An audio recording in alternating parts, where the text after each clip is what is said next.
let me tell you about the time I fucked around with chemotherapy and found out. This is one of my favorite cancer stories because I'm all about FAFO, and I found out the hard way. So most of I'm a cancer survivor. I went through 8 months of chemo when I was 20.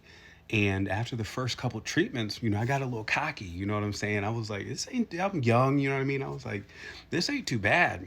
I'm a little tired, a little sick, but at the end of the day, I'm gonna make it through this just fine. And chemotherapy was sitting there looking at me like, are you gonna play in my face like that? Okay, cool. So after about the third or fourth treatment, I was going out to eat, y'all, after treatment. So after the third or fourth one, I went out to eat. I was feeling great.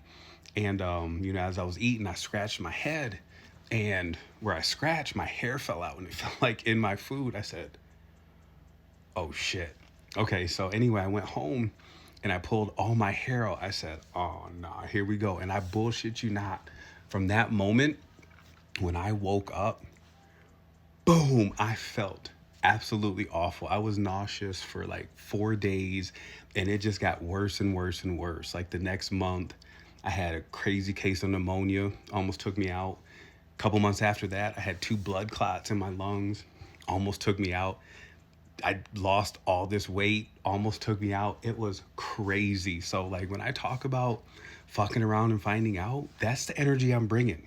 Okay, that's energy I was given, and that's the energy I'm giving. I don't fuck around. But yeah, so anyway, that's one of my favorite stories to tell. So, like I said, I always like to, let y'all in a little bit as to, who I am and what makes me who I am. You already know. Petty Luya.